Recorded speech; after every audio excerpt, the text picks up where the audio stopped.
Salut à tous et bienvenue. Aujourd'hui, on va s'intéresser de très près à un de nos sens les plus sollicités, l'ouïe. On va explorer ensemble ce super pouvoir qu'est l'audition, un mécanisme d'une précision absolument incroyable. On l'a tous fait, pas vrai?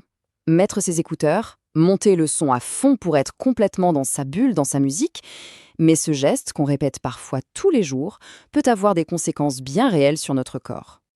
Alors, voilà le programme. On va suivre ensemble le voyage d'un son, depuis l'air qui nous entoure jusqu'à notre cerveau.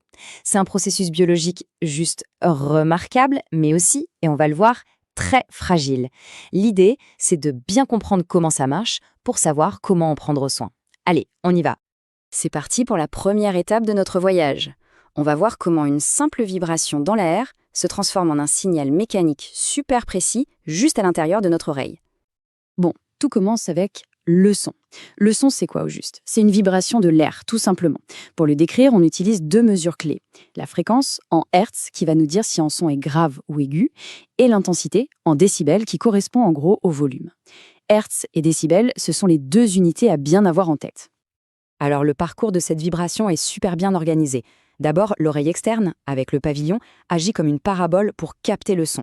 Ensuite, dans l'oreille moyenne, ça fait vibrer le tympan. Et juste derrière, une chaîne de 3 tout petits os, le marteau, l'enclume et l'étrier, vont amplifier ce mouvement. C'est un peu comme un levier mécanique. Et enfin, cette vibration, maintenant bien plus forte, arrive dans l'oreille interne et fait bouger le liquide qui se trouve dans la cochlée. Ok, la vibration est arrivée à bon port. Et c'est là que la partie la plus folle commence.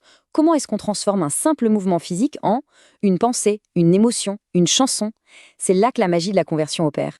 C'est ici, dans cet organe en forme de petit escargot qu'on appelle la cochlée, que tout va se jouer.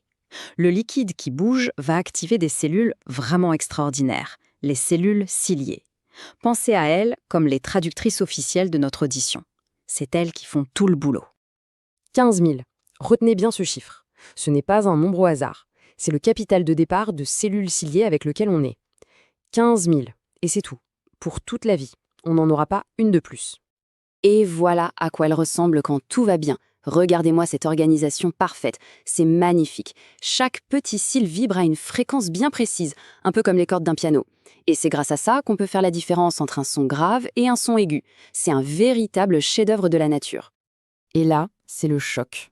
Un son trop fort ou trop long, c'est comme un tsunami qui déferle sur ces cellules. Les cils sont pliés, abîmés, carrément détruits. Et le point le plus important, il est là. Une fois qu'elles sont détruites, elles ne se régénèrent pas. Jamais. Chaque fois qu'on s'expose à un son trop fort, on perd une partie de ce capital et c'est irréversible. Une fois le message électrique créé, il file vers le cerveau. Et ce qui est fascinant, c'est de voir que le cerveau ne traite pas tous les sons de la même manière. Une musique instrumentale, par exemple, va surtout activer la zone de l'audition. Mais si on ajoute des paroles, alors là, le cerveau mobilise aussi les ondes du langage.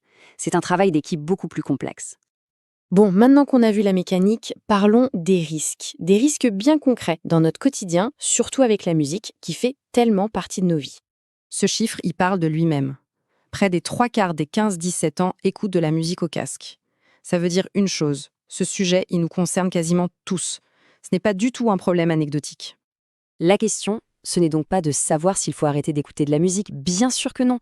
La vraie question, c'est comment on fait pour l'écouter intelligemment. Parce que le vrai enjeu, il est là, dans le rapport entre le volume et la durée d'écoute. Jetons un œil aux recommandations de l'Organisation mondiale de la santé.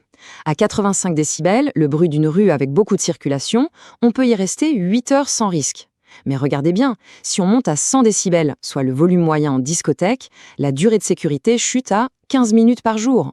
La relation n'est pas du tout linéaire, elle est exponentielle. Et c'est là que ça devient vraiment, vraiment important. Un smartphone, avec son casque poussé au maximum, peut facilement atteindre 110 décibels. Si on regarde à nouveau le tableau, à ce volume, la durée d'écoute sans danger est de moins de 2 minutes. Ça veut dire qu'une seule chanson écoutée à fond peut déjà entamer le capital auditif de la journée. Et c'est dommage, il s'accumule jour après jour. Bon, je sais, le constat est un peu rude. Mais la très bonne nouvelle, c'est qu'il existe des solutions. Et elles sont super simples, accessibles, et elles permettent de profiter de la musique qu'on aime toute sa vie. Alors, voyons ces fameuses mesures de prévention. Voici 4 réflexes super simples à adopter. 1. On baisse le volume. La plupart des téléphones ont même une zone de sécurité, c'est un bon repère. 2, on fait des pauses. Juste 10 minutes toutes les heures, ça suffit pour laisser nos oreilles souffler. 3, en concert, on s'éloigne des enceintes. La distance, c'est notre meilleur ami pour réduire l'intensité. Et 4, on utilise des protections auditives. Et ces protections, franchement, c'est hyper efficace.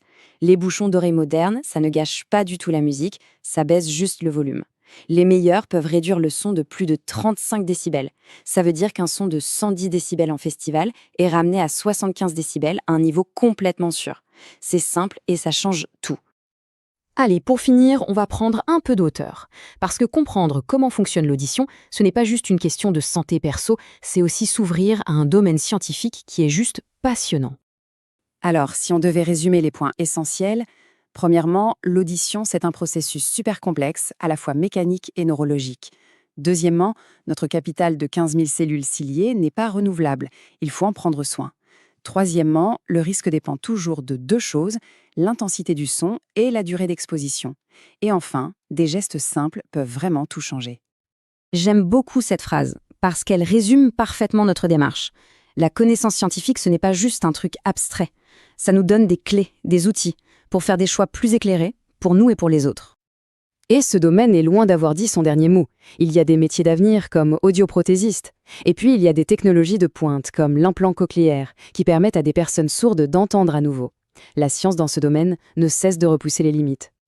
On va se quitter avec cette question. Ce capital de 15 000 cellules, c'est un véritable trésor. Maintenant qu'on a vu comment il fonctionne et surtout comment le protéger, la vraie question c'est comment chacun d'entre nous va gérer cet investissement pour qu'il dure toute la vie. Merci pour votre écoute.